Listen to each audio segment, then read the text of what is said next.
So my problem solution speech is about gym etiquette. With more and more people going to the gym and the gym becoming more and more popular and it becoming more mainstream, a lot more normal, a lot more people are trying to get fit, trying to get into shape. It's not just something that gym rats do or athletes, it's something that anybody can do.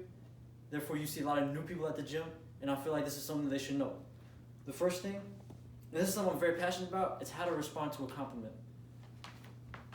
So how should you respond to a compliment? Should you say thank you? No, you shouldn't. That comes off as cocky, arrogant, and it comes off as very unapproachable, very unlikable. You don't want to say that. You don't want to say, oh no, I'm really not that big, or something like that either. Because that comes off as insecure, also very unlikable. So the thing that you do want to say is, I'm trying to get like you. That's the best response. It's a response that's been used for decades, for multiple years, for such a long time. It's tried and proven to work. You come off as very humble. You're re-complimenting the other person, and it's not a compliment that feels forced either. Because you know how sometimes somebody like compliments your hair, and you're like, oh, I like your shoes. Well, that feels forced. It doesn't. And this is a picture of Arnold Schwarzenegger, a very prominent bodybuilder. He agrees with me. And the second thing I want to talk about is cleaning up after yourself at the gym. According to thebusinessinsider.com, an exercise bike on average has 79 times more bacteria than a water faucet, and free weights have 362 times more bacteria than a public toilet.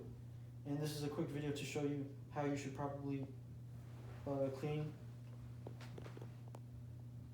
Okay, it's not gonna load. So my next thing is, have some humility. Just because you've been going to the gym for a year, you feel like you made progress, that doesn't mean you know it all. Nobody knows everything. Anybody who claims to be a master at something, they're lying, because information is always changing.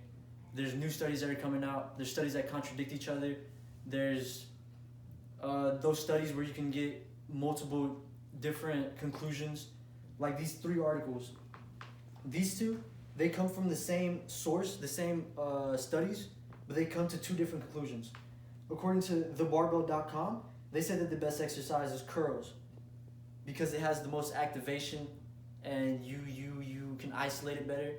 But this, using the same exact source, it says that the Spartan.com, it says that they have chin-ups as the best because it activates more of it, the wider area.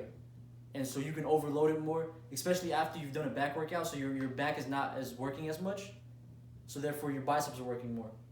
And this is a completely different source. www.acefitness, they don't even have pull-ups, chin-ups on their list. So those are 3 different things, and they completely contradict each other. So whenever you see somebody at the gym working out, have some humility. Don't act like you know it all. You can be trying to give advice, that's okay. There's nothing wrong with that. But you don't know what they want, you don't know what program they're on. Everybody has their own goals. What you do may work for you, it may not work for the other person. So just have some humility, be humble, and don't let your progress get to your head. And in conclusion, to become a better person at the gym, the first thing you should do is know how to respond to a compliment. The second thing, clean up after yourself. The gym, they're not your parents. They shouldn't have to do that. You should do it yourself. The third thing is have some humility. And that concludes my presentation. Let me see if I can get this video to load.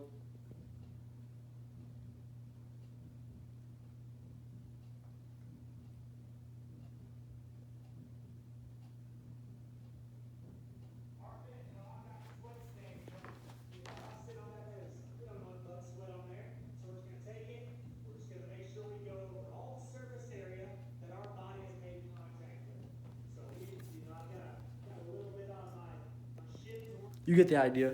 You see how simple that was? You waste no time doing that, and you can become a better person. 比较大，这样就可以了。对。